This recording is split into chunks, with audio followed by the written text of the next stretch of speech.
Hey y'all, this is Lydia. I want to do a collective reading around fear because fear's been coming up the last couple days, and I feel it has a lot to do with the sun being flanked by Neptune and Jupiter right now.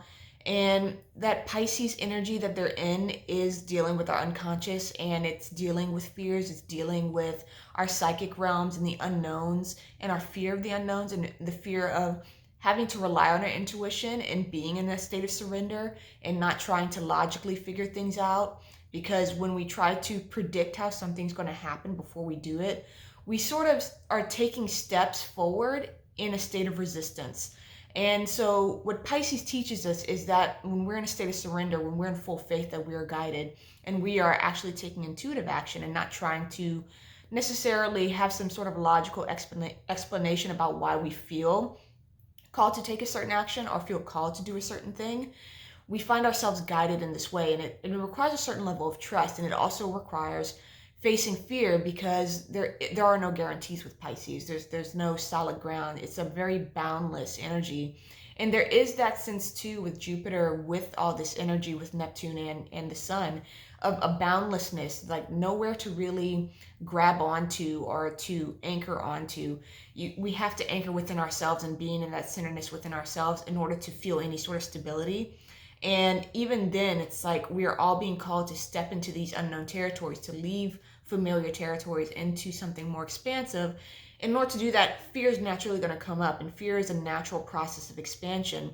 So there's also this idea of developing a relationship with our fear and really engaging it and not trying to bargain with it, not trying to pretend it's not there, but actually to develop a relationship with it so that we can make those decisions not out of a fear and get fear out of the driver's seat and start making intuitive actions and taking intuitive steps and being intuitive in our decisions and being in our emotional intelligence too in our decisions and not allowing fear to be such a driving force, but at the same time being able to alchemize it into something fueling. This idea of when we step into our courage and face our fears, that really creates a momentum. But the fear isn't in the driver's seat. It's the courage to face the fear, the courage to acknowledge that there is fear and to step forward anyway. So the spread is going to start with an overall energy, and the title of the spread is What Our Fear is Trying to Teach Us. So the first column is going to be the nature of the fear. The second column is going to be what the fear is trying to teach us. And then the third column is going to be how we can move through the fear. So the overall card, actually, I don't think I shuffled this deck. So we'll just shuffle this one real quick. I'm using the Activation Oracle deck that I just got, which has been amazing. I sort of did an arc with it. At first, I had this feeling I was going to love it. Then I was kind of underwhelmed, particularly by the guidebook. You know, it's not a bad guidebook. I like it, but it wasn't what I expected. And then using it in spreads for myself, I found that it's actually quite a useful, powerful deck, and I quite love it. So, the nature of this fear, what our fear is trying to teach us. Divine Feminine.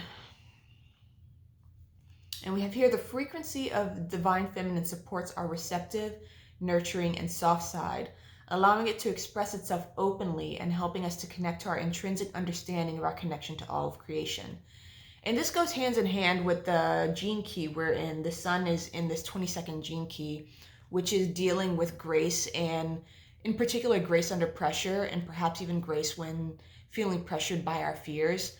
And also too, this idea that fear can be pervasive. It's not necessarily something we can pinpoint and be like, what I'm feeling now is fear. Typically, it's something more rooted that is fear-based, and it expresses in distorted ways with like procrastination, self-sabotage, avoidance, and things of that nature. And I'm getting with the Divine Feminine card, this Piscean energy with Jupiter, the Sun, and Neptune all together there. And it's in, the degrees of the zodiac where it's applying and stepping into the future and also having visions of the future and what we want and what we see for ourselves. And especially with Mars and Venus now pulling apart, but they're still conjunct. There's also this energy too of the Divine Feminine being a creative force and where our creativity comes from, because we all have divine masculine, divine feminine aspects. And when those are in balance, that's when creation happens. When Mars and Venus come together in a constructive way, that's when creation happens. So there's this idea too of also stepping into our intuitive nature so that we can face fear and not being so driven by our logical mind, but actually pairing the two with actually having our visions, having the feeling, being in our bodies, being in that feeling, and also pairing that with our logic, our brain, our ideas, and really trusting that when those two things come together, we can really create powerful things, which is another aspect of Neptune and Pisces. You know, it's this idea that there are no bounds, that what we can create is limitless and the possibilities are endless and miracles are possible. But our creative power is predicated on what we believe is possible, and Jupiter rules our beliefs. And so the sun here is really putting our awareness on, okay, what do you believe you can actually achieve? What do you believe you can actually envision and create and bring into form into the material world? And what part of that is fear-based when it comes to the limitations that you can pinpoint there? Are these limitations from, you know, an over-reliance on your logic, or is it actually fear-based? You're fearful of stepping into it and succeeding, fearful of stepping into it and failing, or fearful that, you know, the decisions you made up until this point you perhaps blamed on something outside of yourself, and you're fearful of the realization that the creative power was always within you. And there's a sense too with Pisces, this idea of forgiveness and this idea of acceptance, and that's also our divine feminine side, the compassion, the grace, the tenderness, the nurturing, and the receptivity of being okay with how everything up until this point has led us to this point, and that there really are no mistakes. And that's the shadow side of Pisces, that the right and wrong, the good and bad, this was a mistake and that was, you know, the right thing to do. It's the idea of that everything up until this point has led us to this point, and this point is also leading us to our visions and how we can step into our creative power in creating that future, and at the same time, what fears are holding us back. So the nature of this fear is the high priestess, dealing with our subconscious, dealing with, you know, our fears. It's very much this idea of, with the high priestess, the sky's the limit. So where are we limiting ourselves? And two, you know, how are we blocking our expansion? How are we, you know, not stepping into the full force of our power? Are we suppressing our divine feminine? Are we too much in our masculine, which is the society we live in? It's very much predicated on the masculine, on the work hard, the study hard, the be in this energy of, well, you have to do this and this way in order to succeed. And the divine feminine is not that way at all. It's not linear by any means. And there's a sense too of perhaps even being fearful of stepping into the chaos, and the chaos of being in that creative energy and being in the formless, and really having nothing to really grab onto to anchor you down, and to really go into those transformative energies, trusting that it, even if it's not making sense, it's still guiding. And a clarifier for this card is the raccoon, which is our creative ego fears. This idea of, you know, am I talented enough? Can I actually bring this to form? Or even this idea of acceptance and what we bring into the world being accepted. And if we create what we actually know in our hearts we want, are we going to be abandoned? Are we going to be alone? And there's this sense too that if we want to move forward, we really have to resolve these issues around creation and what we're capable of creating and what we want to create in the world, and really step into our power. The High Priestess is a very powerful card. This is someone who is seated on a throne of her own knowing. She doesn't need anyone to say she's right. She doesn't need anyone to really confirm to her she's on the right path.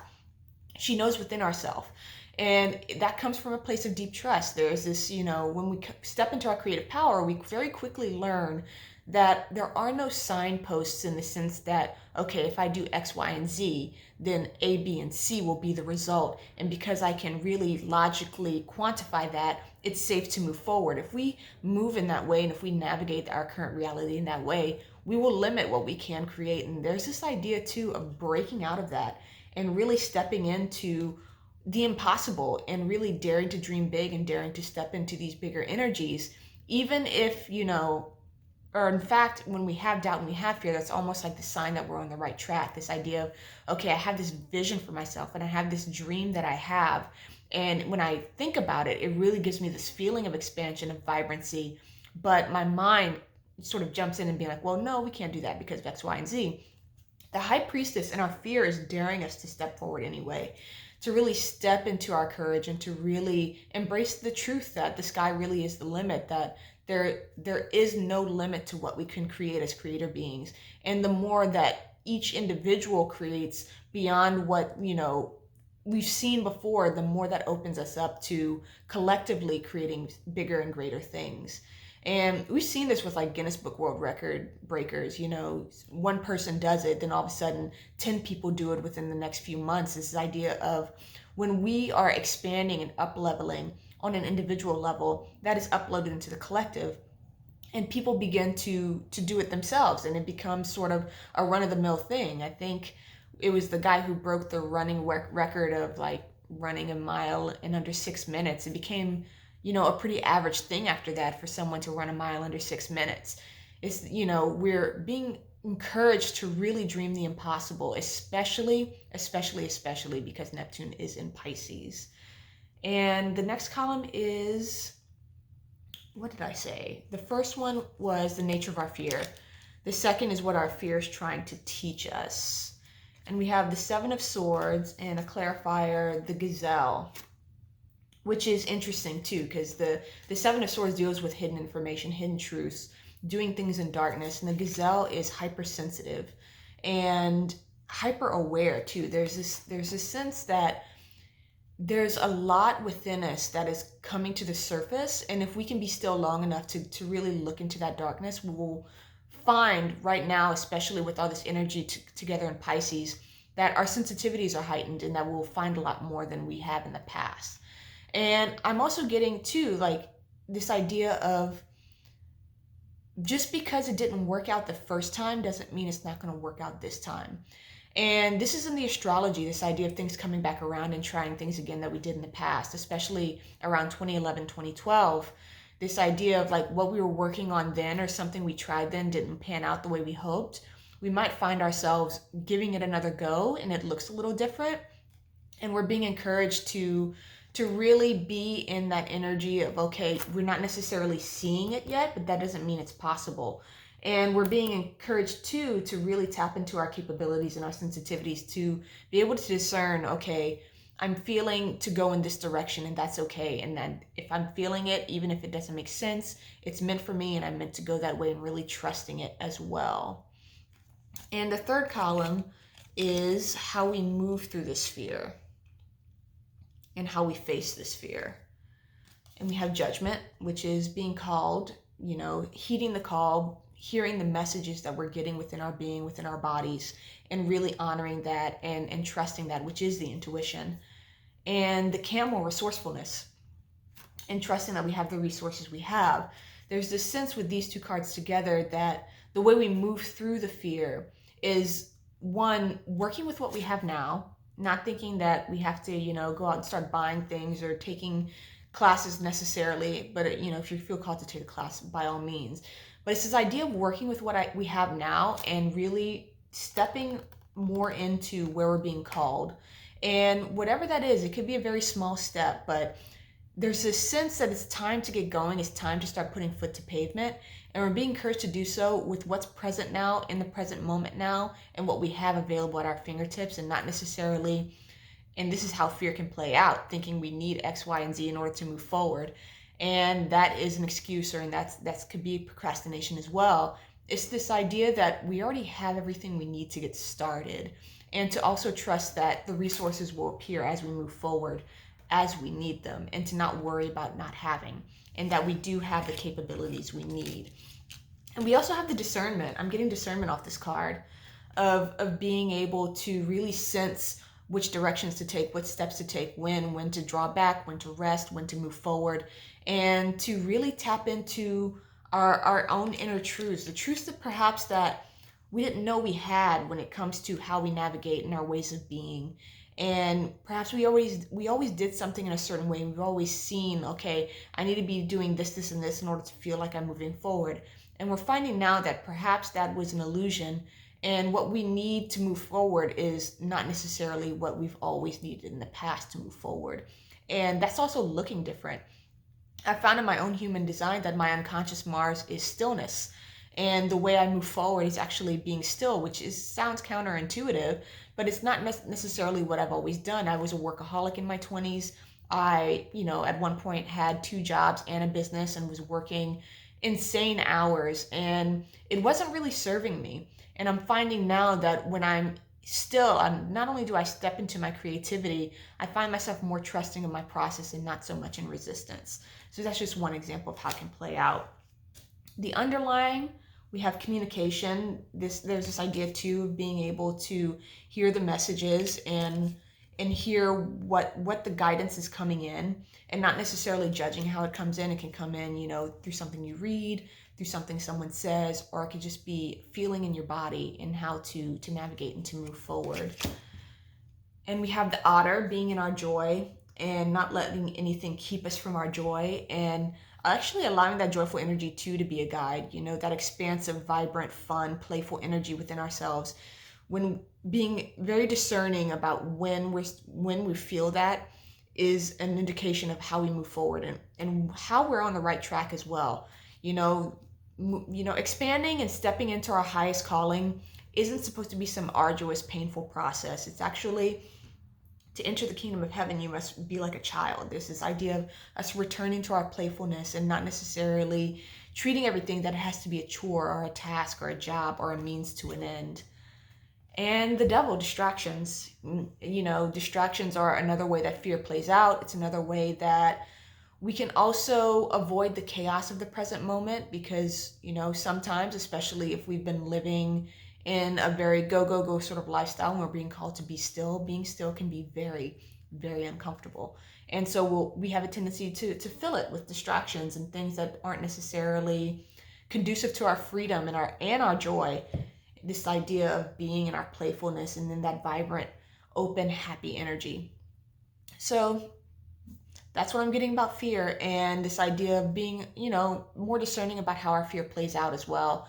And that it doesn't necessarily look like fear, how you think fear would look.